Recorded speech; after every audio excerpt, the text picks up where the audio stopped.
What is up, wrestling fans? Welcome to another Pay-Per-Viewpoint edition of the Smark Out Moment Smack Talk podcast. I am your host, as always, Tony Mango, and joining me, as always, is Robert DeFelice. Tony, the champions have clashed, and now we are left to gash. To finish that sentence. I was trying to find a word that rhymes with Bash? clash that also means talking. Couldn't think of it. Yeah, you know what? I don't know. Gnashing your jaws or something. I don't know. There's something out there. If you know, drop a comment below. Yeah, we are talking Clash of Champions 2019. The pay-per-view just ended, so we are going to give our first impressions and our thoughts right now before the dust has settled. Obviously, Monday Night Raw has not happened. We do not know the direction that they're going beyond this. We can kind of speculate about some of that, and then we're going to do that. It's going to be part of this, as well as talk about the results, talk about the matches themselves, all the other kind of things that we normally do here. And we invite you to do the same thing in the comment section below. So if you are on the iTunes, what is that, a random ass accent I had there? If you're on the iTunes or Stitcher or Spotify or Google Play or Anchor or any of those kind of audio only platforms, then head on over to the YouTube page, hit that subscribe button if you haven't done that already, ring that little bell for notifications, hit that like button, and drop a comment down below. Alrighty, so let's just start things off with the pre-show, the kickoff. It featured two matches. One of them was the Cruiserweight Championship triple threat match. Drew Gulak defends the title against Humberto Carrillo and Lince Dorado. And I felt like this match just sort of was. They had that same sort of an issue that they normally have where the crowd still wasn't fully in the arena at the time because only how many years of doing this, WWE still hasn't quite figured that out yet. And they were chanting, "This is awesome," which is a good thing. But I wouldn't go so far as to say it was awesome. It was just okay. This might be a particular viewpoint of us being busy throughout the show, because I felt the same way, where it was like, yeah, this is awesome, but is it though? The Cruiserweights are always good in the ring. There's zero doubt about that. We know that they might be moved into NXT, so maybe they're going to get even better in the ring and even more time to shine. My takeaway from this happened before the match, where Jonathan Coachman called Lince Dorado Lince Dorado. Lince Dorado? Really? Yeah. Yeah. Oh, God, that's like when Kurt Angle was like, "Oh, I love the people from NXT. I can't wait to see Asuka." Jinder Mahal. It's like Jinder Mahal. Lince Dorito or whatever it was. Lince Dorado. Is that like a new fucking flavor of Doritos? Lince Dorito the Dorado. There's Cool Ranch. There's Lince. I like Lince Dorado. I think that he's got something to offer more than they've really kind of given him. I've said before my piece on Humberto Carrillo. I feel like if you put a mask on him, he's got more value because he's just a guy and he's not going to be anything on his own. And I like Drew Gulak, but I will have to admit that this Drew Gulak is just not as good as the PowerPoint presentation Drew Gulak to me. And too serious for you?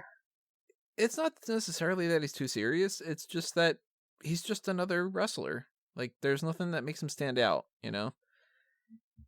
And there's plenty of people who are like, "I'm a submission specialist," or "I will beat you." Okay, well, what's different from you and Mike Kanellis? Or, you know what I mean? Like, well, that's a bad example. Other than the fact that he's got Maria. But, like, anybody's going to be a type of guy that's like, I want to beat that person. You gotta have some kind of character on top of that. Oni Lorcan, apparently, totally fucking crazy.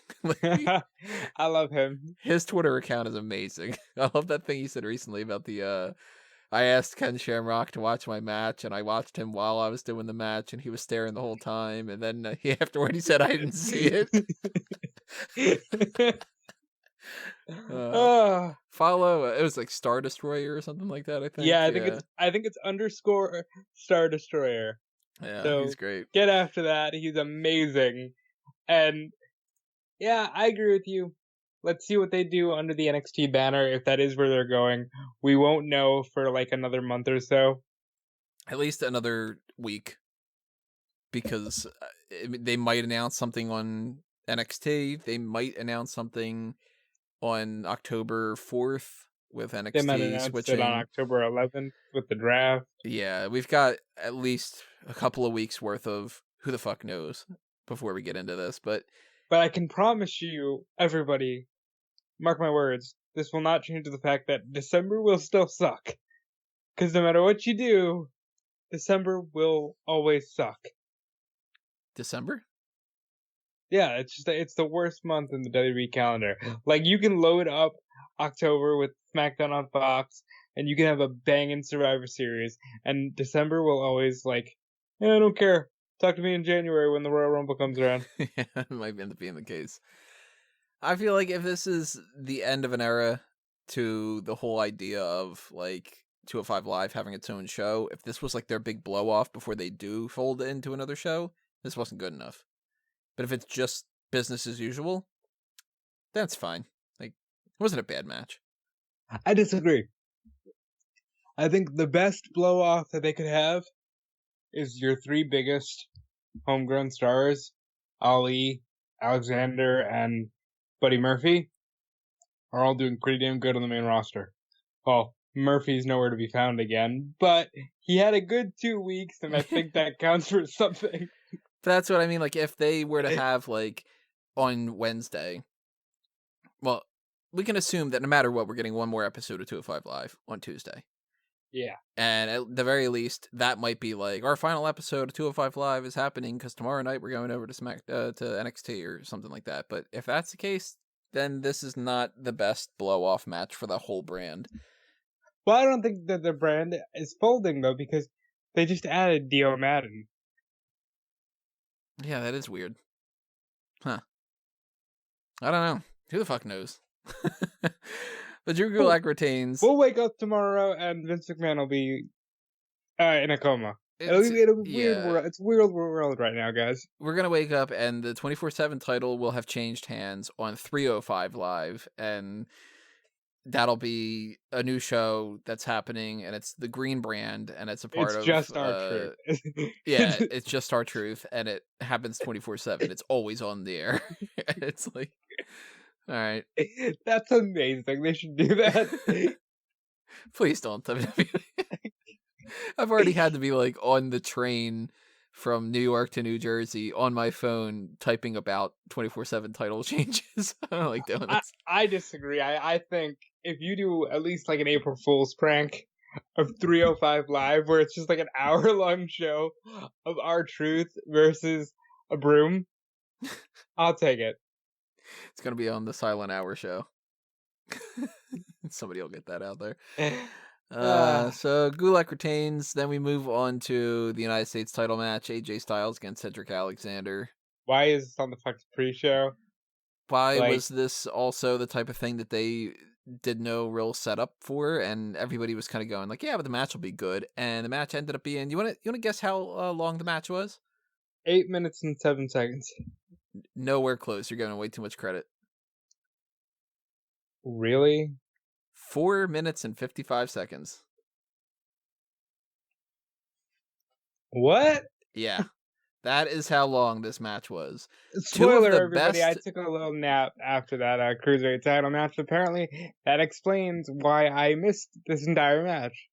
Yeah, it was one of the contests that is like an easy given for put those guys out there and give them a half an hour and they can figure out a way how to make this great.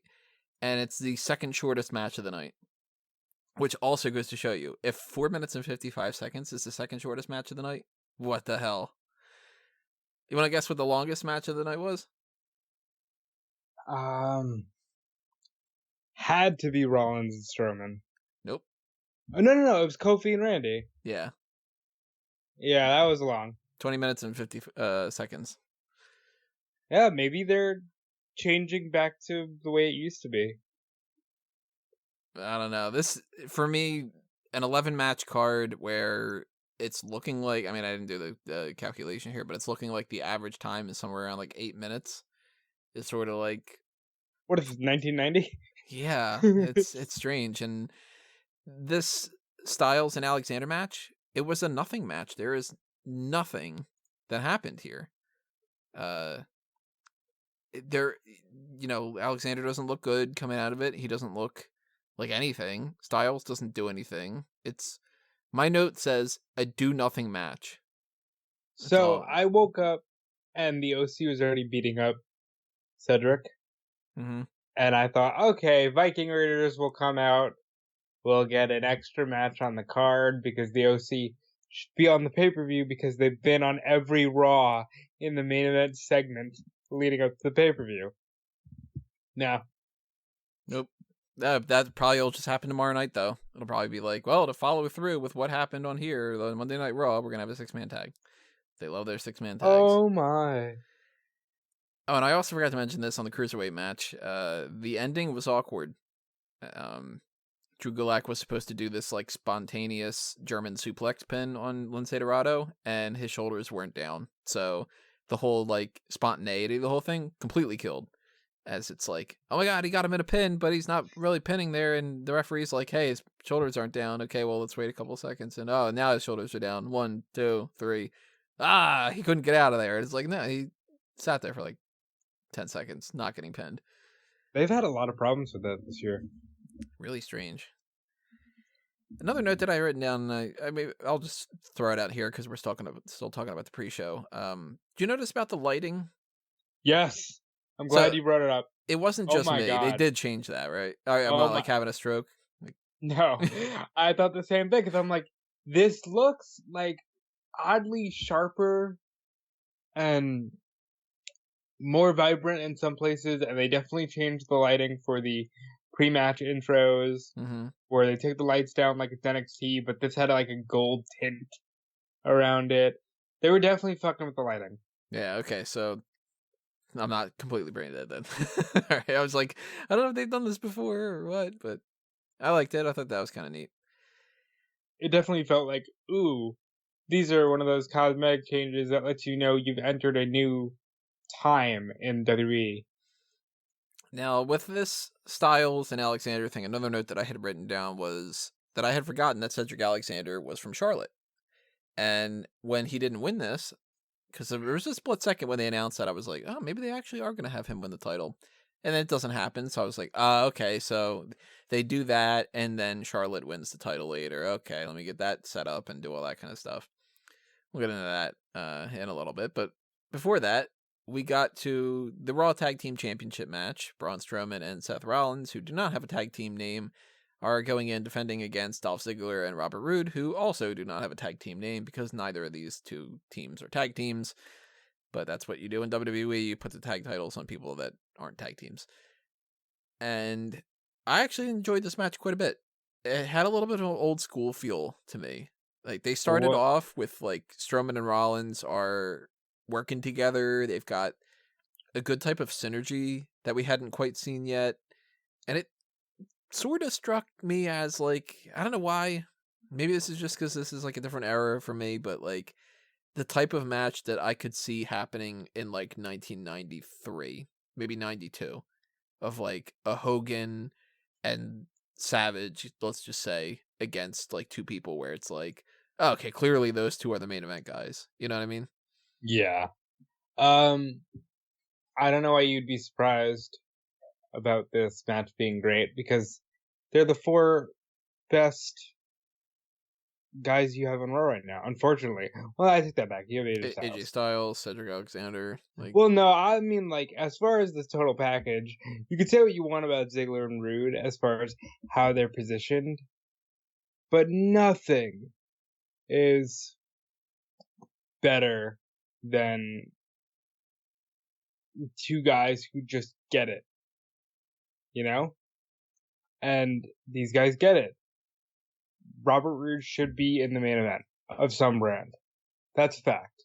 I feel like if you main event pay-per-views with Sting and Kurt Angle and Samoa Joe, then you could be in the main event of a WWE pay-per-view. Dolph Ziggler is just forever the bridesmaid, never the bride, but everybody knows how good Dolph Ziggler is. You could throw that in with the easy to understand dichotomy of two dudes who are going to fight for the world title. Who That's, you know how like Michaels and Diesel were two dudes with attitude. Yeah. It's like, well, we don't have a tag team name for Braun Strowman and Seth Rollins. I know two dudes who are gonna fight for the title.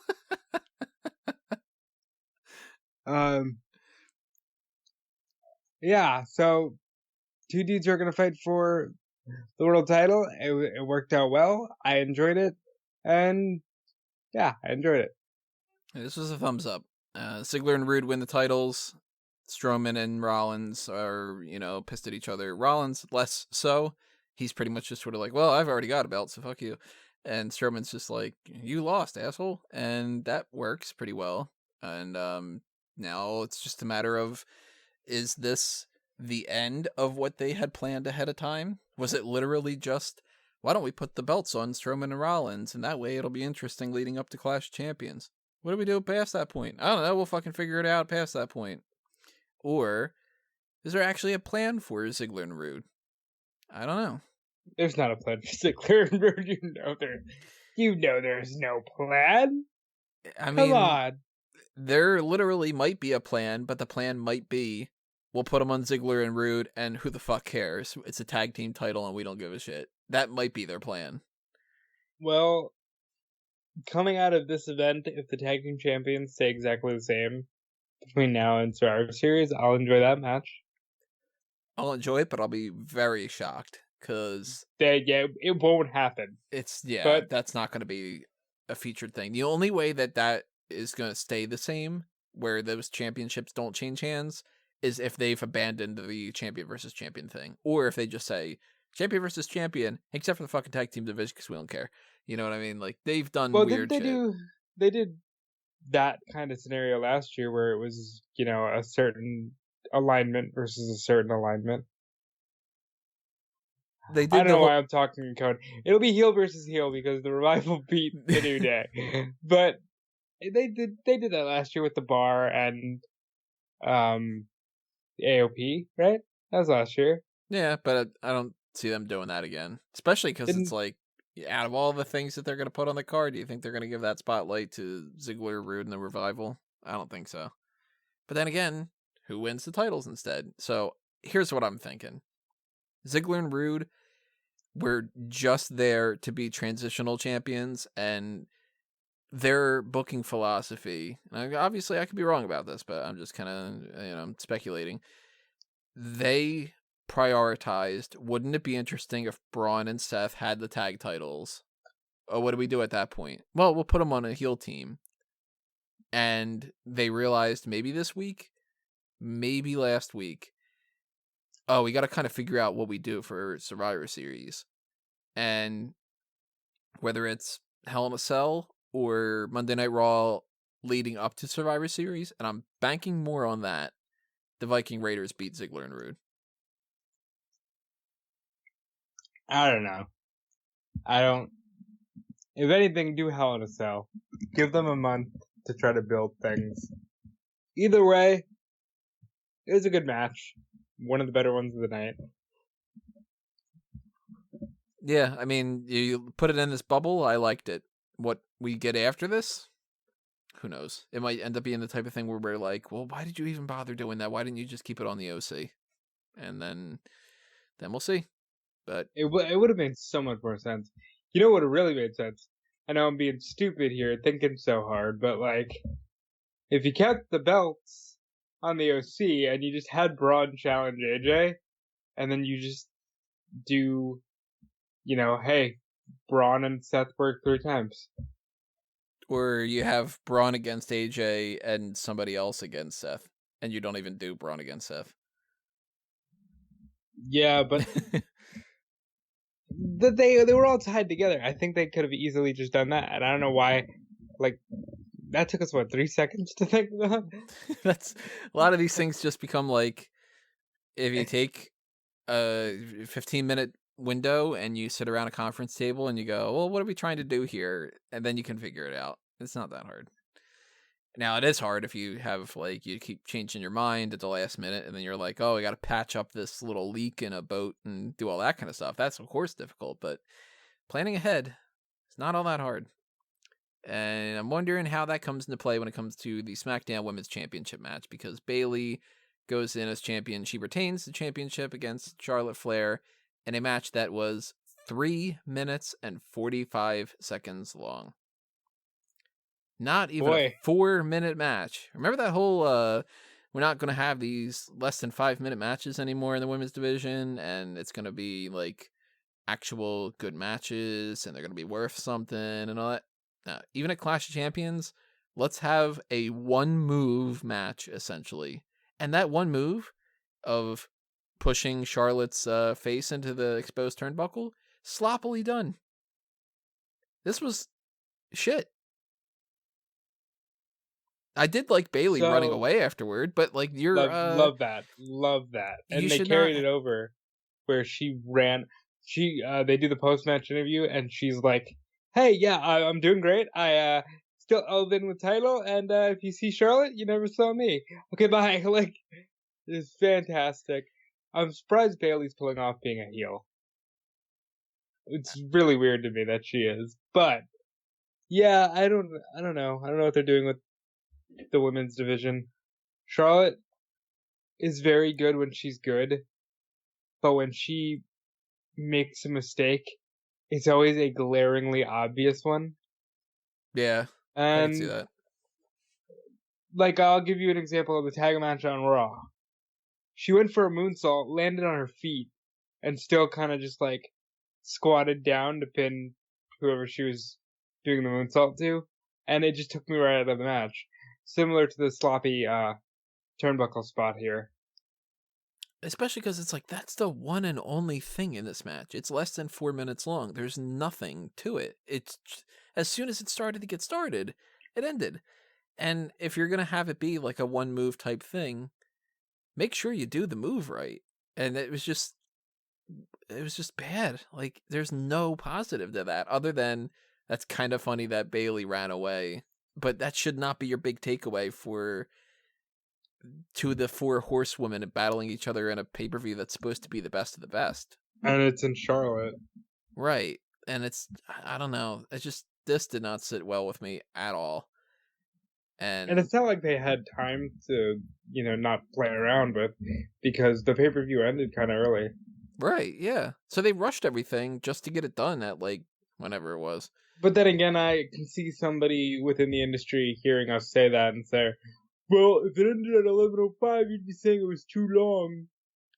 And that's when you go, yeah, because you don't need an hour-long pre-show where basically 45 minutes of the pre-show is, if you didn't watch Raw and SmackDown, then here's all the information. Well, fucker, why don't you have the people want to watch Raw and SmackDown? Because you gotta sell the network, Tony. It's just so stupid. There's so many flaws in that whole system. So at this point in the night, I'm thinking to myself, well, Cruiserweight title match was okay. Styles and Alexander sucked. Raw tag team title match was good. SmackDown women's title match was awful. And I'm like, we're all over the place. And yet the next match is a match that I was kind of looking forward to, but kind of also thought that it really wasn't going to amount to much, which was the New Day versus the Revival for the SmackDown tag team titles. And I kind of felt like this one, oddly enough, it went long, even though it wasn't a long match. It's just almost like it was 10 minutes and 15 seconds for anybody who's wondering about the time frame. And it's like they ended it 3 minutes before they ended it and just sort of stood around and didn't finish it, Agreed. It was very awkward. The Revival did great tag team work here, as they always do. They're back on top of a brand. They made history tonight. They did? Yeah. First team to win NXT, Raw, and SmackDown tag titles. Really? I thought that somebody's done that by now. Didn't an individual won. did it. Yeah. As Chad Gable is the only individual, but they're the first unit to do all three, which it's a cool accomplishment for them because. Oh, you hear that, WWE? You got a first time ever. Oh, there you go. For the first time It's ever that these people did this thing in Charlotte on a Sunday night in September. While Michael Cole has a green tie on. Like, it's just... No, I love the Revival. I like their trunks, the FTRKO, where it's like they're bulldogs and they got the snake in the middle. I like that a lot. Didn't even pay attention to that detail. I pay attention to the most obscure aesthetic details. The only person's gear that I paid attention to this whole night was Alexa Bliss. So, woo! But I liked part of this, and I did like part of it. Like, I kind of feel hollow about it. The Revival winning the titles. If this was earlier this year, I think that I'd be more excited about it, but we've already had this. This is, I think, their third tag team title reign this year, and I'm really thinking that WWE's negotiating tactic has been, why don't we put the titles on you, and then you'll stay, and then they don't really do anything with them. So then a week or a month later or whatever, nothing's happened, and they switch the tag titles, and then it's sort of back to square one again. And I feel like that's what's going to happen here. Hey, WWE, that's not what we mean when we say give them the belt. Yeah. You know? Give them the belt. Give them actually a reason to have the belt. You know? I guess that puts the Revival squarely in the SmackDown camp. Yeah, maybe that's just them getting ahead of that and just being like, all right, they're on SmackDown now. We don't have to announce that draft pick. Which have they fought the Hardys yet? You know, I don't think that they've had like a program with them, but I think that they might have had like a match on Raw or something. I kind of vaguely remember them having a match when the Hardys first came back. Well, they can fight the Hardys. That's when the Hardys are able to do that. When the hell are is they Jeff able supposed to now? come back? Like now? Like, well, Jeff is still on the injury report, I think. Let me check the Fightful.com injury report. Yeah, I'm not too sure, but Matt Hardy's ready to go. I mean, Matt Hardy's just been sitting around doing nothing. Matt Hardy did like 3 gimmick changes during the... he did a bunch of gimmick changes without being on television. It's like, all right, good for you, He's man. expected back early November. You see, I'm smart. I'm smart. Do a TLC match with them. You're welcome. That might be how they do that, but then again, we gotta wait till December for that. So, what do you do in the meantime? You fight the Viking Raiders in a pre-show match on Survivor Series. That's basically but they're on SmackDown. Oh, okay. You're thinking the Viking Raiders will be champions? Yeah. Viking Raiders but you forget the pre-show match doesn't count, Tony. It's not going to be that much. According to last year, the pre-show. Well, that only doesn't count if SmackDown wins it. Remember? This is true. Because SmackDown's supposed to not win that match, so then it would have counted.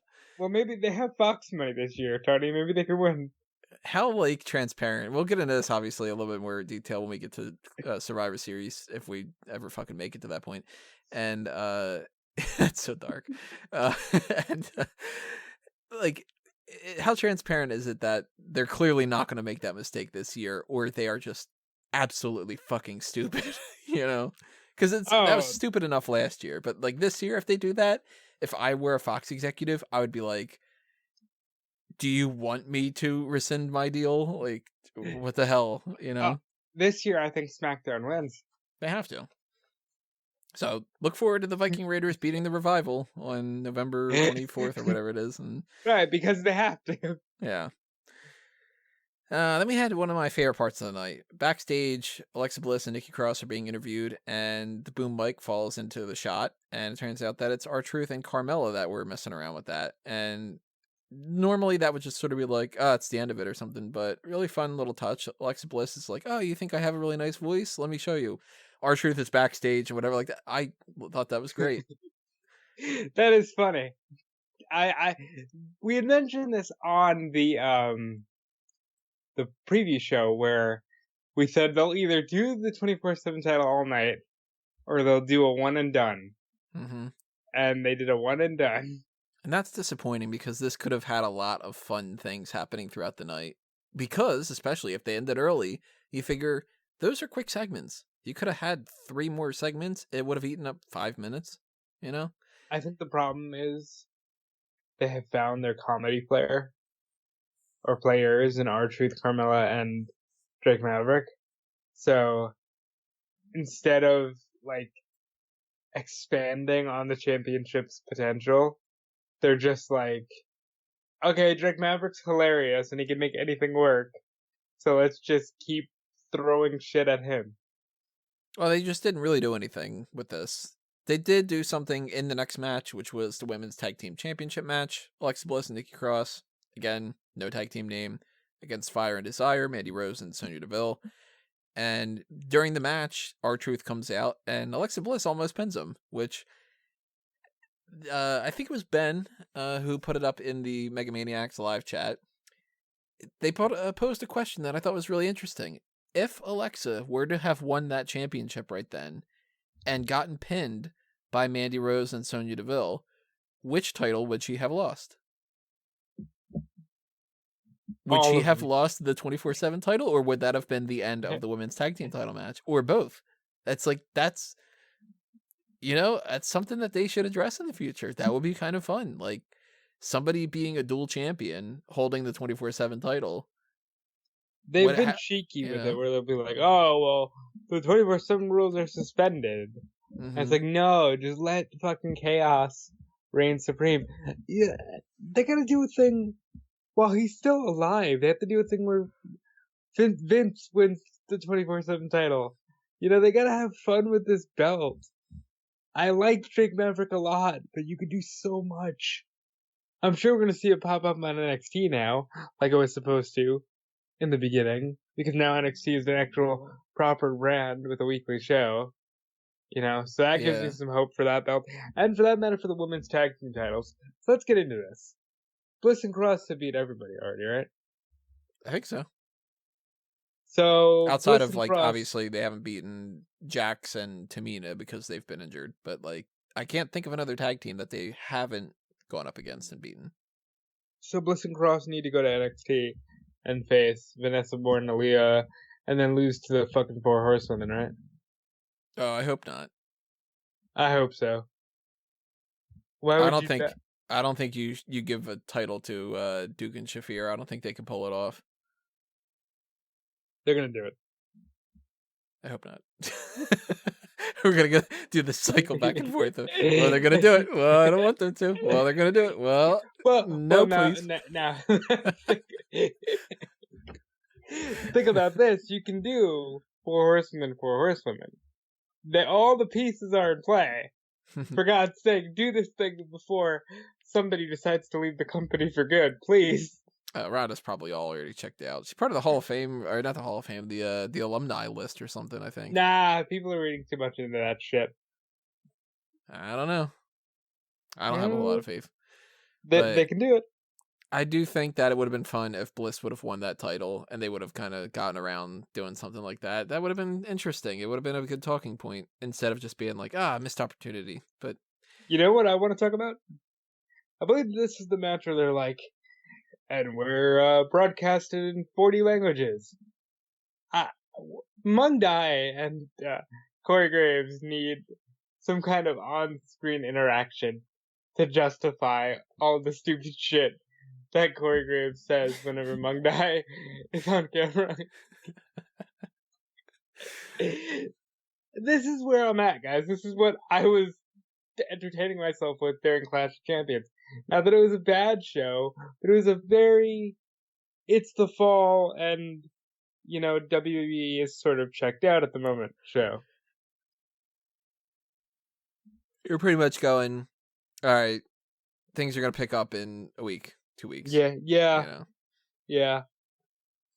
Let's see where we went from there. Bliss and Cross, they retain, and we moved on to the Internet Championship. Zack Ryder. The Intercontinental title was on the line with Shinsuke Nakamura and The Miz, and they had a little thing going on here where Sami Zayn had a microphone. I don't think that they fully pulled that off well, because The Miz got it and threw it away after the mic had already been shut off, which kind of defeated the purpose. Mm-hmm. But I liked that little touch. Yeah, it works. Don't run it into the ground like you're going to in 2 days. Do you remember Abraham Washington? Loved him. I thought that whole idea of him being ringside and talking was a lot of fun. I think Sami Zayn needs an IFB. What a weird fucking transition over the years. If you think back to like, right now we're heading into an era where Raw is 3 hours. They record main event ahead of time, but they don't even put that up on the website, so nobody knows that main event's even a show. SmackDown and 205 Live, they're going to be moving. NXT is going to go to USA and be 2 hours. We got NXT UK. A couple years ago, we had the Abraham Washington show, a part of ECW, and we had eventually NXT as a reality competition thing. Well, you're saying a couple of years ago. I don't want to be that guy to burst your bubble. That was like 10 years ago. As scary as that is to seem. That was like 10 years ago. True. But yeah, yeah, I felt the same. I feel the same. But yeah. Everybody, if you have the ability to time travel, do that in the comments section. Donate to the Patreon. Donate to the Patreon so we can fund time travel. Thank you. Well, you know what? Let's talk about that plug while we're at it. The Patreon, for anybody who doesn't know, you should know what Patreon is by now, but just in case, Patreon is the thing where you can donate your spare change our way, and you can keep the lights on and keep me sane and keep me from dropping off bridge or something. And one of the best examples of that was recently we got a chance, funded through Guest 5, to actually do something on the Fanboys Anonymous side of things, which Fanboys Anonymous, if you don't know, is the site that I do with movie reviews and TV show talk and comic book stuff and geek culture topics and sometimes video games even. Like that's where I might write something up about Pokemon or something like that. And Guest 5 funded a fan tracks of Batman versus Teenage Mutant Ninja Turtles. So if you want us to do more stuff like that, whether it's for the Fanboys Anonymous branch or it's for the Smark Out Moment branch, and you want us to be like, man, I really, really want you guys to do like a fan ounce table of Royal Rumble, I don't know, 98. I don't know. We probably even did that one. Random thing they're just thinking about. Then that's where you hit that up and, you can request that. And even if it's just $1 every month, that stuff helps out quite a bit. And you'd be surprised how far that can go as far as just like motivation. And greatly appreciated to all the people who do donate. You can find them up on the website as part of the affiliates list that's on there. And we will talk about some other plugs in a little bit, but let's move on to the Raw Women's Championship match. Oh, wait, I didn't even get finished the whole thing with Miz and Nakamura. Miz and Nakamura have their match, and The Miz fails to win the championship, at least for now. And I am all that much more convinced he is winning that title on that first episode of SmackDown on Fox. Yeah. Because he's got to tie that record. And he's going to beat it. He'll tie that record, he'll beat the record, and it'll be the third time that The Miz specifically won the Intercontinental Championship on a special episode, because he did it at Raw 1000. Raw 1000. Or Raw 25. Both of them he did. So that's interesting. Now, he's must-see TV, guys. Yeah. That is also weird because Miz and Mrs. is a part of the USA Network. And if The Miz heads on over to SmackDown and he wins that Intercontinental Championship, and that ends up being the case, and they keep him on there, now that's something to address in the future. If they keep him on there, then he'll be eventually on Fox promoting a show that's on the USA Network. But here's the thing. He doesn't necessarily have to be on SmackDown, because out of all the championships, there's only 4 on the main roster that aren't tied. Well, technically speaking, no. Okay, so there's 6 that aren't tied 100% to whatever the brand is. We know that the Raw and SmackDown Tag Team Championships and the Raw and SmackDown Women's Championships have to stay the way that they are, because that's just the way that they are. The only thing that's keeping the Universal title on Raw is a red strap. They could theoretically make that a black strap or make it a blue one, and Well, if just you make it a say black strap, hold on. If you make it a black strap, it's just the same as literally, the other what one. is the difference? Yeah. But, they could do a black strap and have, instead of the red underline underneath the WWE logo, they could have a blue one. Like, that'd be cool. And You think? that, like, they could play around with that. The WWE Championship doesn't need to change at all. And the Intercontinental and the United States titles are kind of the same as, like, the 24/7 title or the women's tag team titles, where they can go between those shows, just not without some kind of a draft move. If The Miz wins the Intercontinental Championship on that episode of SmackDown, he can fight Shinsuke Nakamura the 2 days later at Hell in a Cell, and then that very next week, you swap AJ Styles and the OC over to SmackDown, and you move The Miz over to Raw. Problem solved. Outside of the fact that then you gotta have to figure out, well, what does AJ Styles do? And, they can kind of, you have to start working all the Jenga pieces together like that. But I'm still totally thinking that The Miz wins that championship. Yeah, he needs to. He needs to tie Jericho. Tie, if not surpass, and that way you get that out of the record book, and then you can be like, haha, Jericho, we didn't know, whatever. And then eventually, if they ever want to, Jericho fucking comes back and wins it again. You know what I mean? It makes us sound like we're petty for thinking that they're so petty, but they're so petty. Yeah, it's like what happened with Brock Lesnar being the youngest champion. How long did it take for them to, after he left, put it on Randy Orton? And it just happened to be that he's the youngest champion. It's a different title, but we're going to refer to it the same type of way. You know what I mean? Like, it happens. We know. Yeah. And I don't 100% blame them for it either. I think that I might do the same thing in their capacity, because it's not like they're giving The Miz 8 world title reigns.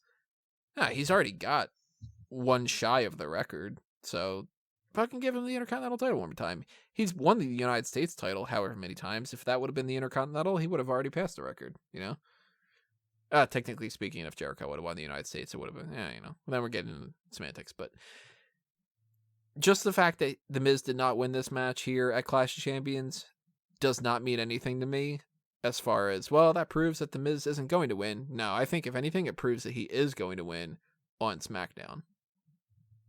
And we'll see. Yeah, but I see him winning. Mm-hmm.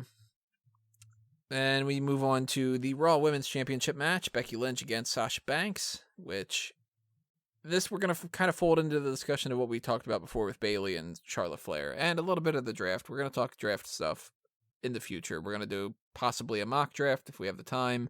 We're going to talk draft review after they do the draft. We're going to talk about the draft in general on the hot tags. But Becky Lynch and Sasha Banks have their match here, and Sasha uses a chair. Referee doesn't notice.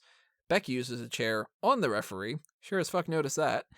And they continue to brawl throughout the whole arena, and eventually the match just stops, and it's ruled a disqualification. Becky loses by DQ, which means, technically speaking, Sasha Banks deserves another title shot, and they fought around the arena, which is a justification for why they should go into the Hell in a Cell.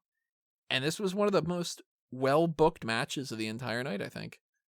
This was one of the best angles I've seen after a match like this in years. And it might have been the best post-match angle I've ever seen a women's feud involved in. This was so good. This felt like Attitude Era Rock and Austin. And I know people are going to be like, it's blasphemous that you compare them to this. But think about that, really. It was a title match that was super hyped, and like they just beat the shit out of each other. She threw mustard all over her. There was mustard on the barricade, which is just gross. There was mustard on that chair, and then she just did this armor with the chair. Like, it was very good. And shout out to Pat Buck for breaking up that fight. Buddy Boys had a busy weekend. Yeah, I loved it. I thought it might have been the best of the night. So, agree or disagree? I think we're going to be on the same wavelength here. Sasha Bayley, Becky in hell. Jesus, I'm all over the place. That's not even words. Come on, Tony. Sasha and Becky. Sasha Bayley back in the hell. Back in the hell, yeah. And you wonder why I said what I said about the Patreon earlier. Are you calling it the Beck in the hell because the cage is red now? Or you think that they're gonna keep that? Yeah, didn't you see the commercial? Oh, they're just using clips from last year. I don't know. Nope, the whole logo is red. The little graphic crawling around the logo is red. A lot of red. I don't know. I'm kind of... Fuck it. Keep the red. Go for it. We had the blue cage. We had the black cage. We had the gray cage. Let's have the red cage. But the old Beck in the Hell match, we got... Agree or disagree. Sasha Banks versus Becky Lynch, Hell in a Cell. Sasha wins the title. Becky goes over to SmackDown in the draft. Yeah, because... And she swapped with Charlotte. With Bayley, yeah. That way, Becky beats Bayley, and Charlotte faces Sasha at WrestleMania.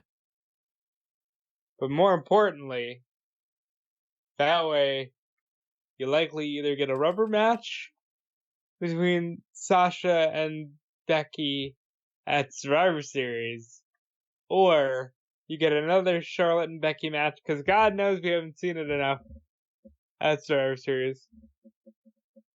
Do it. In some fashion at that point, that means either by the time Survivor Series comes along, Becky beats Bayley for the title, and they do that Sasha thing, or they really do just kind of like jump the gun and they just have, which I don't think would be the case, but then Charlotte wins that title. But I would put more stock into the idea that Becky wins the SmackDown title quicker. I would think Becky wins the SmackDown title very quickly because Fox is promoting her like she's the goddamn star of the company. Because she is, I mean, don't get me wrong, but Fox is really promoting a lot of Becky Lynch.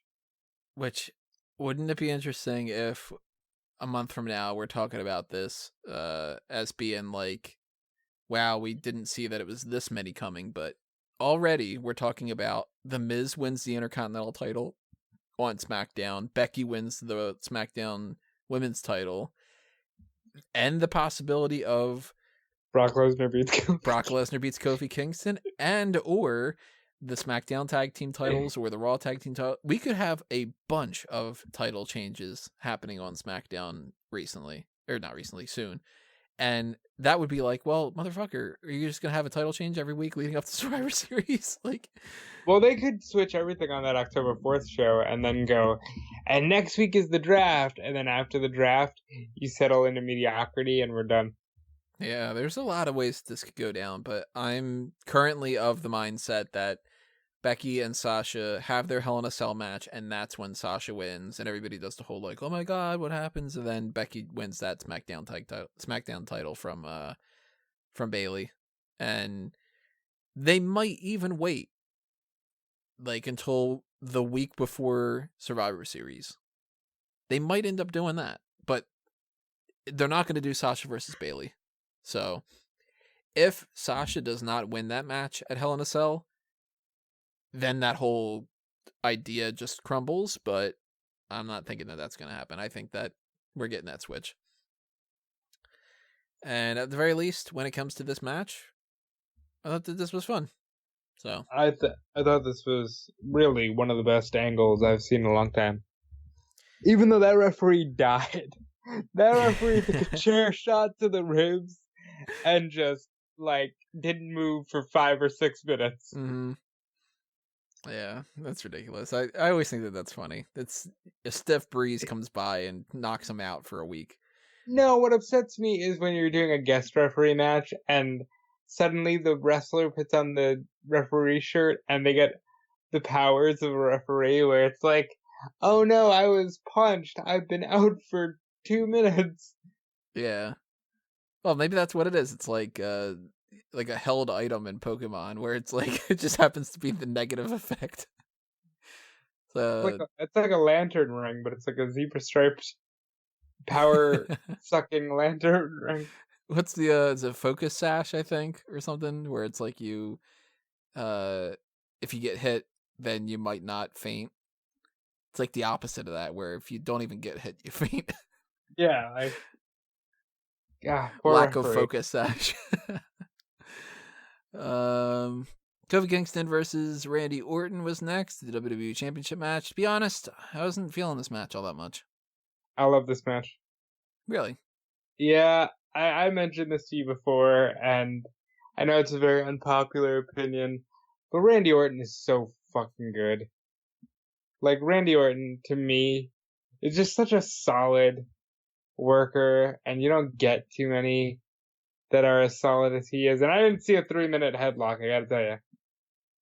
I thought it was a great match. And you know what? Most importantly, Kofi Kingston gets the monkey off of his back. Yeah, that is the big takeaway of this. He pins Randy Orton. That proves that he has, to whatever extent you want to take it as, that he's proven himself as a worthy champion. Clearly, they're going to continue this. They pretty much have to at this point. And I don't know how they're going to really keep that going, other than just being like, well, we don't want to do that work for 3 more weeks. Let's just have the two of them keep fighting on SmackDown, and then we'll round that out. But now we've gotten that little hurdle out of the way, which means either Randy Orton wins that match at Hell in a Cell if they do that, and that would be kind of counterproductive, or Kofi Kingston wins again, sound, just 100% proves it, and we move on from that. And we alluded to this earlier, but I'm leaning more towards the idea that Kofi Kingston drops that title to Brock Lesnar. And if they have some kind of a game plan, maybe they don't, where let's just say, and we'll talk about this in a minute, but let's just say there's a heel champion on the Raw side of things. Then I think that they wait for that Brock Lesnar thing, and Brock beats Kofi at TLC. Well, I think they're waiting for Lesnar. He's beating Kofi at either the Royal Rumble or the first SmackDown of the year. I've been pitching this for years, but I don't know why they haven't done a major Brock Lesnar win or loss on TV. It goes back to what Callum said about the King of the Ring during the previous show. More people will see it if it happens on TV, and you'll get more people to say, oh, damn it, I shouldn't have turned away from Raw or SmackDown if you put a Lesnar match on TV. I'm not saying do it every week, but like if you do it once in a blue moon for a big title change, would pop a huge number.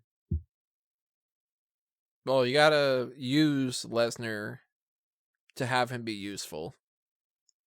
So that's guaranteed. And if they are really trying to make sure that SmackDown gets attention, they're going to focus so much more on the TV show than they are on the pay-per-views. That's for sure. It's only a matter of, like, at that point, though, how much do they value certain things? Do they still have that mentality that they want to use Brock Lesnar as, like, well, people will tune in if we advertise that he's going to show up, and then we'll build to the pay-per-view? Or are they going to advertise that there's a title match, you know? I like the fact that if he does go to SmackDown, Heyman can just be a talent. He won't be the executive director and Brock Lesnar's advocate. Also, I think Brock Lesnar on Raw is stale. I feel like even just the change of scenery will make Brock Lesnar feel more fresh. Just in case they do that, let's just jump really ahead of the game. Who does Lesnar fight at WrestleMania? I only can think of one person. Until I see otherwise, fucking Roman Reigns. I'm thinking Kevin Owens. Okay, well, I need to see how that plays out. I think that'd be you can see how that plays out. Oh, on SmackDown on Friday. That would be a hell of a way to put him over. I don't know. Because I don't know how I'm feeling about Roman these days. And I guess we'll get into that in a second. But, like, I feel very weird about Roman Reigns these days. I want him to be back on top of the mountain. But right now, he feels like he's floundering to me. Well, we will talk about that, but first we got to do a quick aside because there was a backstage segment with the Street Profits. some great filler with they're hyping up like, oh, Clash of Champions isn't over yet and all this other kind of stuff, and King Booker shows up with the bug eyes, and he shows up because they're hyping, and tomorrow night on Raw, King of the Ring is gonna happen, and I can see it now. King Chad Gable, because I can call him Shorty, but he's my boy and I gotta go with him. And Montez Ford starts singing the Lion King song. If you would like to give me a few bars, Tony. I wish I knew the lyrics, but everybody knows. And Angela Dawkins says, yeah, and I can see it now. And Rikishi will come out. Hold on, I think you mean Rafiki. Right. And he will crack the juice over Gable's head, and he will lift him up for all to see. And the point being, Angela Dawkins has a great line in there about Rikishi, and even though it's Rafiki, he does like a good stink face. And Booker's there, and he's got his eyes are wide open and all this, and he says, oh, can you knight me? Because, when I'm talking to the girls and stuff, I'm like the Dark Knight. I'm Sir Angelo Dawkins. And so and Angela Dawkins, after saying he likes stink faces, says, can you knight me so I can go to the club and be the Dark Knight? To which Booker T breaks character and just says, tell me you didn't just say that. Yeah. First you're saying you like stink faces, and now you're saying you want to be the Dark Knight. Get your shit together, pretty much. And that's the end of this segment, and I had a good laugh. Fun segment. One of my favorite parts of the night. That took us into the no disqualification match, Roman Reigns versus Eric Rowan. And surprise, surprise, after a series of what's essentially punch, punch, punch, punch, hit with the steel steps, punch, punch, punch, punch, punch, punch, camera, gas, honk, honk, honk, punch. Fucking Luke Harper pops up. And it's like, oh, shit, okay. Well, I did not see that coming, because this dude's been sitting on the shelf for a long while injured. He comes back, he requests his release, they say no, and they pay him to sit on the shelf even longer. And there's no buzz of anything all, except for he's just waiting to finish out his contract, and they're paying him to not go to AEW. And he shows back up, and we got the Bludgeon Brothers back, and that's good for the tag team division. It's a step down when it comes to Rowan, based off of what he just was doing. Like, I mean, he does technically have a pinfall victory now over Roman Reigns, so future legend Eric Rowan coming about. He's wrestled The Rock's last match. He beats Roman Reigns. This guy's prophecy's being fulfilled. So, what was it, October? It was early October, correct? When Roman Reigns is like, yo, I have cancer. Somewhere around there. That or November. Or maybe it was like mid-October. But almost a year later, who the fuck would have thought, hey, Eric Rowan beat Roman Reigns on pay-per-view? Like, what? After trying to murder him, by the way. That was another funny thing, and I know wrestling is fake. I'm not stupid, but, like, the amount of disbelief that you need to suspend for, hey, this dude tried to murder me twice. So what I want to do is bounce off of ropes and clothesline him. Right. It's so stupid, because really, if you do think about it, and if you look at like boxing or MMA, their big idea is like they talked trash on Twitter, and when they did the weigh-in, they looked really mean at each other, and maybe they went like close, like to their face, like nose to nose, and all right, we got to separate it, you two, you can't do anything. And in WWE, it's like, yeah, the undead wizard fucking electrocuted my nuts and like all this other kind of stuff. It's like, well, you know how you settle that score? In court? No, you do drop toe holds. And yeah, like that. And listen, this whole channel is dedicated to wrestling, and our whole means of making money is dedicated to wrestling. But man, it was just killing me. I'm like, this fucking dude tried to kill you twice, and the best you can do is go, I want a no DQ match because I want to hit the ropes but I want there to be rules. It's just like, Yeah. no! Beat him up! Take him to the fucking parking lot and try to kill him! Like, the logical progression of, I pushed a bunch of stage equipment onto you. I tried to run you over with your car. Now we can't have pinfalls outside of the ring. It's like, what? You know, I wrote up an article the other night. It's 5:18 in the morning at the time I'm writing it up. And I put this on eWrestling News. You guys can check it out if you're interested. I like to do something in September every year where I do something based off of school. You know, in the past, I've done things like we've done the Fanboys Movie Club, where it's been like back to school movies. Or I've written up an article in the past of like different school gimmicks in WWE. So it's like Matt Stryker and Dean Douglas and so on and so forth. Or lessons that people need to learn. This year I'm sitting there going like, what should I write an article about, something school, back to school related?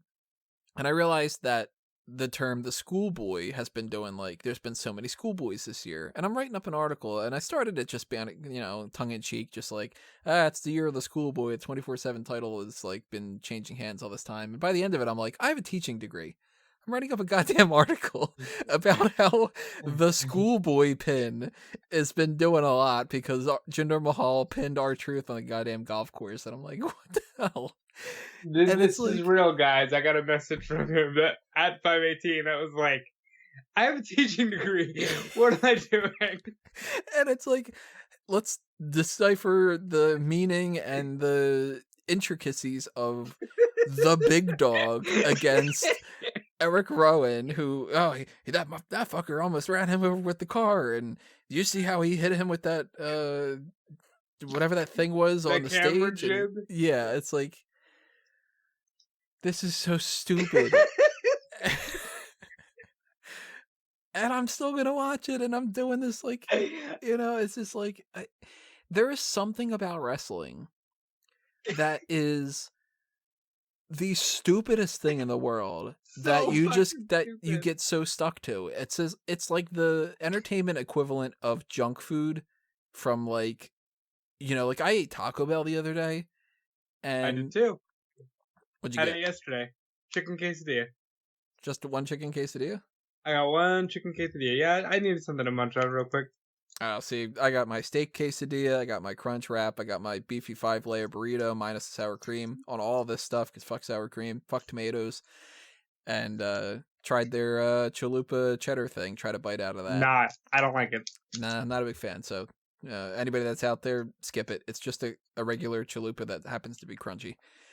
But I'm eating that the other day, and I'm sitting there going, wow, this is really good for absolute garbage that I'm eating, that it's just going to go right through me, and I'm going to hate myself later on because of the calorie count and all that other stuff. Wrestling's the junk fast food equivalent of that. It's like, I watch this, and I'm like, I'm losing brain cells, and I'm going to tune into SmackDown on whenever, and I'm going to watch Monday Night Raw tomorrow night, and you can tune into the hot tags and listen. It's just like... I think this angle broke me, though, because I just couldn't wrap my head around it, because even the stupidity of Stone Cold Steve Austin gets run over by a car, which shouldn't do a year-long whodunit. At least Austin, you know, dropped Triple H from a high place onto his head. You know, like, at least he tried to kill him back. Whereas Roman's just like, I'll see you in the ring. Oh yeah, well, I'm gonna Superman punch you. Yeah, you beat cancer. You beat real death. Like, fucking kick his ass. Well, we get no Daniel Bryan in here. We get Eric Rowan teaming back up with Luke Harper, and I gotta be honest, I don't know where they're going. I don't know either. I think that's kind of why I'm interested in it, though. Mm-hmm. Because there's no predictability here.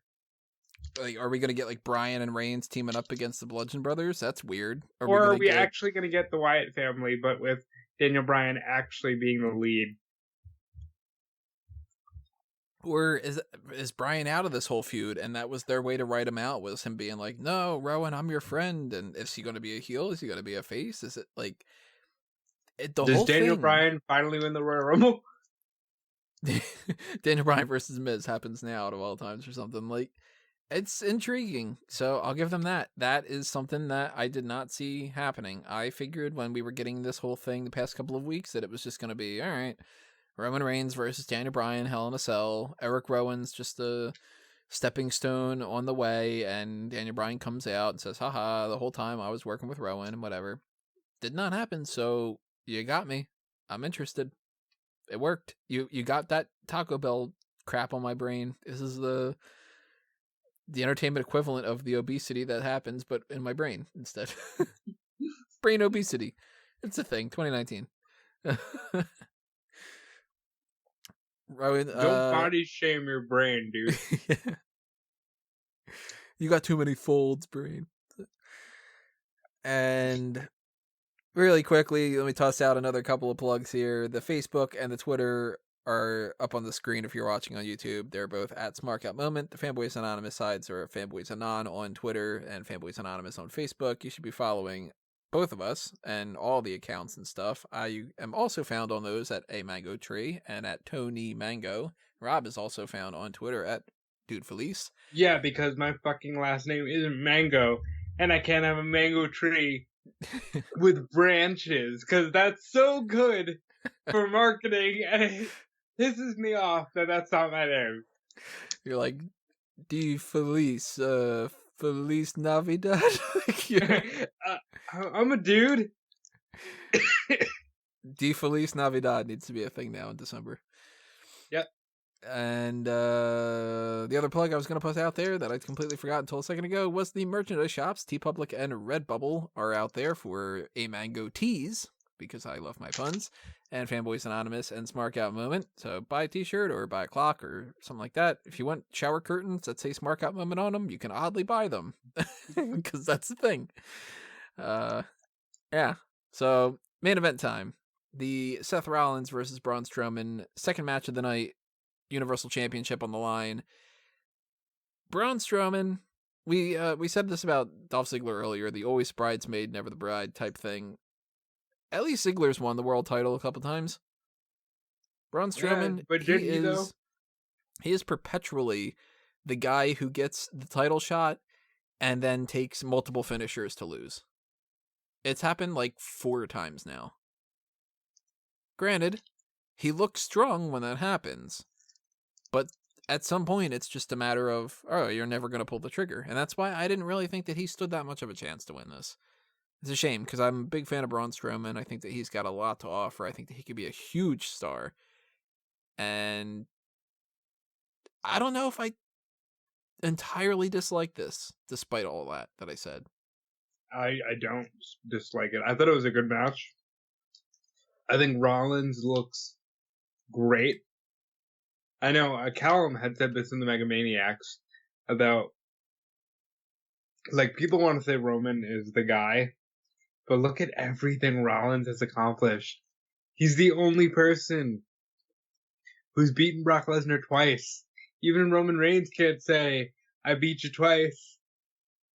You know, like, I do my merging all the time. I always want to say, let's merge this, let's merge that. But the Shield, if you look at that, if you had Ambrose's that like je ne sais that je ne sais quoi or whatever you want to call it, that it factor that he has of being like a stone cold type of guy, because he is the best on the mic out of the 3. It's just kind of like a thing. And you had Rollins as far as the in-ring work, and you had Reigns as far as the looks. That's it. There's your Austin of this era. Yep. I agree completely. I think that's why the Shield stood the test of time when they were together, because when they were together, they created such a perfect package. It was all 3 missing elements coming together and working in unison. Now, Rollins has done some good stuff, but, you know, he's not doing all 3 of those things on his own. And I think because of that, because you put them together like that, when you split them, it's kind of like you took a Cerberus and just attached a body to all three heads, and it just didn't work the same. That being said, I think Seth is great. I think Roman's great, but they definitely lose something on their own. Yeah. Speaking of which, last thing I expected to see here tonight was Seth Rollins busting out a pedigree. Yeah, it took pedigree and four stomps. But when he got out of the third one, I said, okay, he's winning. But no, pedigree. Because wow. Why not? I guess it's a good throwback. But it didn't seem right to me. And I like the touch that the first stomp he kicked out at 1, the second stomp he kicked out at 2, like that kind of thing. I was thinking that it would just be, okay, the third stomp he's going to get the 3 count. And it's just 1, 2, 3. And I was like, oh, okay. Does this mean Braun Strowman is stronger than Brock Lesnar? Well, Lesnar lost to 3, that's what I'm saying. Let's say yeah. Why not? Strowman is another guy that, as you're looking towards Royal Rumble season, he can either be in the main event of WrestleMania, or, as we've seen the last couple of years, in the absolute comedy spot on the show. Yeah, and I really hope that, which seems like it's the case, that if Paul Heyman is behind him, that they actually give him something to do, and it's not just like, this guy's a pet project that goes nowhere. Because really, if you think about it right now, we've heard rumblings that Robert Roode, Braun Strowman, Cedric Alexander, the OC, certain people are pet projects on Monday Night Raw. And Alexander's not really doing all that much. The OC kind of playing a weird bit role on the build to Clash of Champions. Braun Strowman, same position he's always in. So that's strange. And this is a really good match. I like the match, yeah. It's confused. Not a match you'll remember, but it's a match you'll bust out in 5 years and be like, yo, that was really fun. That was a good Seth Rollins match. I just don't know where they're going to go with, well, we know where they're going to go with Seth Rollins. Like that, for anybody who missed it, Bray Wyatt attacked him, and Bray Wyatt already said that he was going to challenge the champion anyway. So, yeah, they're definitely doing Seth Rollins versus Bray Wyatt. And at he's that winning point, that belt, right? I'm leaning towards, yeah. That's why I was saying earlier that maybe they wait on the Kofi Kingston title switch with Brock Lesnar, and maybe they do Bray Wyatt versus Kofi at Survivor Series. It makes sense. They have the history. And it's Power Positivity versus The Fiend, and yeah, there's ways around that. I would like to see the New Day invited to the Funhouse. Yeah, that'd be cool. I'd like to see the New Day feeding Huskus the pig boy pancakes. And oh yeah, I love the New Day. They give me pancake. I don't know what accent I'm doing here, but yeah, I'm kind of curious about that too.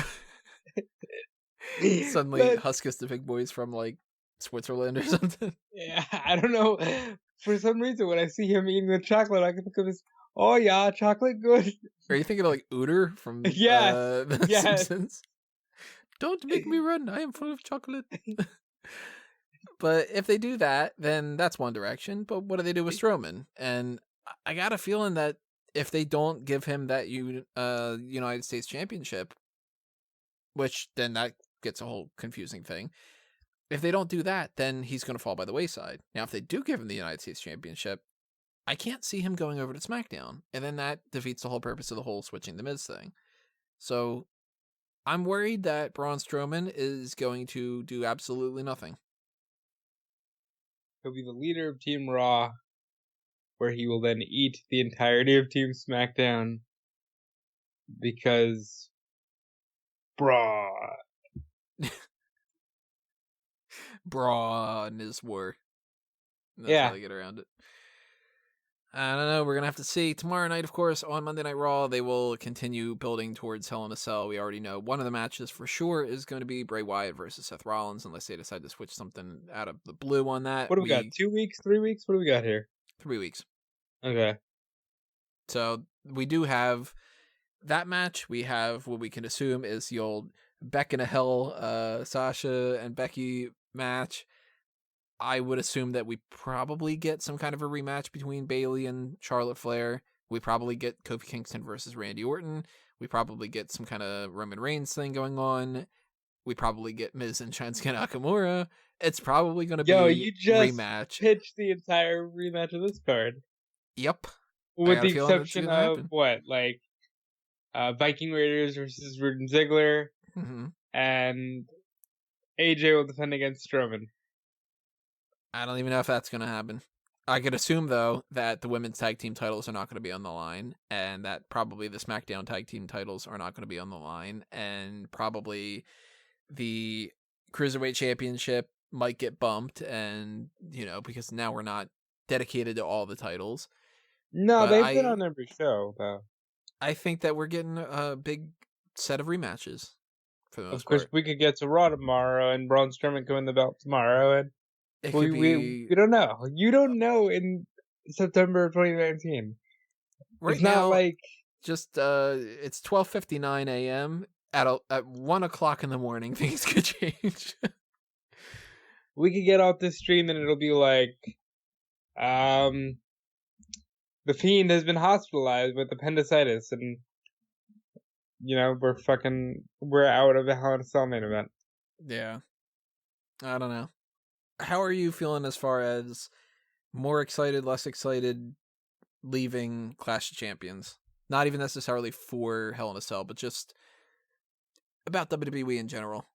Completely irrelevant. I'm excited because I know big things are coming. But this show, outside of that angle in the women's match, had nothing to do with getting me excited. Yeah, I am in very much agreement. If I didn't know that they were doing this NXT thing and the SmackDown thing and the draft, all that kind of stuff that comes along with superfluous from this card, I would have been like, wow, what a nothing card. Nothing happened. Kind of. So, I don't know. Maybe you guys disagree. Okay. Let me say that, though. That's okay because this has been a crazy year. And a stacked year where it's like, no matter what, there's been something to discuss, whether it's Goldberg versus Undertaker, or wow, Rollins beat Lesnar twice, or hey, look, it's Undertaker teaming with Roman Reigns. There's been something to discuss for almost every pay-per-view, so to have one that's like middle of the road, I think is okay. What year do you think that this is kind of an equivalent to? Late 96. So they're not there yet where it's like, full on attitude change. But you're getting things like mind games, and you can see that there's a change in the air. And you're seeing things like Austin versus Brett at Survivor Series, and things are changing, but they're not there yet. Winds of change are blowing everybody. And they're blowing us away. We have done everything on the Clash of Champions card. And obviously, as mentioned before, if we have not touched on something and you want to get our opinions, drop a comment below and tell us what it is that we missed out on discussing. And we'll try to, toss our opinions that way. And I'm done as far as the notes that I've got. The only things I didn't mention are like little stupid things. Like I had seen a sign in the crowd that said Sasha banked a Smurf. And another I saw another one that said stop killing alligators for Gatorade. Corey Graves at one point said you're acting like the Miz is still an A-lister. He's like Tom Sizemore at this point. I was just like, wow, what a shot at Tom Sizemore. What the fuck did he do in the past bunch of years? I saw one sign that said Luna Vachon mode, which I don't know what that means, but I guess better than Brie mode. Luna Vachon mode. Any other thoughts you got? That bank to Smurf sign is hysterical. It was okay. There are people out there who are gonna watch every pay-per-view, and I hope that they took something away from this. I hope that little girl in the crowd, when Sasha and Becky were fighting in the crowd, walked away like wrestling is the coolest thing, and I want to be involved in wrestling when I grow up. But for me, at 1:02 a.m. on September 16th, I'm not like over the moon right now about wrestling. Yeah, I'm feeling like I got done another work day. Well, I mean, technically I Exactly. didn't because I still have a bunch more work to do. But you know what I mean? Like, this was not the type of thing that if I would have paid the amount of money that people used to pay for the pay-per-views, then I would not have been happy about that. If I would have been like, wow, I spent $40 on this, fuck that. You know what I mean? But Yeah, you know, I had that conversation a little bit with the Fightful team, and Sean Ross Sapp was actually just like, man, you know, kids are lucky. They get watch-alongs and they get these pay-per-views for $10. Like, can you imagine being a kid right now? And yeah, if I was a kid, I would probably be so in love with all of this. But for me, it was just another work day. I do feel like in a couple weeks when we address Hell in a Cell that we are going to have rematches and we're going to look at this as being like, well, if there would have just been a pay-per-view at the very beginning of at the very end of September instead of having two over the course of a shorter amount of time, that they could have done everything and probably had stuff work out a little bit better. We'll see. In the meantime, though, one more plug to put out there is what we are going to be doing next. The hot tags are next, technically. But after that, mailbag? We've got the mailbag. Hey! So if you have not sent in your mailbag questions yet, go ahead and do that. And we will... Actually, no, that is not this week. Now I'm jumping ahead. This week is a blank week that we are most likely going to have a going over discussion. Right. About the whole NXT situation, which we're going to label what's next for NXT because, funny. Things might change. Again, Monday Night Raw could throw everything for a loop, but that's the current game plan, and I don't know even which day we are going to do that because Wednesday is Wednesday now, and we might have to rearrange things, so that might come Wednesday, it might come Thursday, it might come Friday, we don't know yet. And we will fill you in on that. The week afterward is going to be the mailbag, so send in your mailbag questions. I know I've gotten a couple over the past couple of days from different people. I got one from Howard earlier, for instance, and I got one from Rachel. I got one from a couple different people here and there. So send in those questions while you can. We're going to do that next week after this, 2 weeks from now, whatever you want to call it. I don't know. Times, whatever. What day is today? March? I wish it was March. Next March, maybe. Yeah, so I'm all tapped out for that. Your plugs, though, go for it. WrestleZone.com, great source for news. eWrestlingNews.com, it's a source for news. Fightful.com, it's a source for exclusive news. And you got cool things like the Fightful Select, which has crazy updates on the crazy big cast situation, an update on Daniel Bryan, all that stuff. So if you do want to subscribe to a Patreon that is not Tony Mango related, don't know why you wouldn't want to help out Tony Mango, but just in case, there is Fightful Select, and you can get a whole bunch of crazy exclusive news like that. So go check out FightfulSelect.com, and that's it for me. And that's it for me. So thank you again for listening to this, everybody. But for now, this has been another Smark Out moment, and we're being counted out.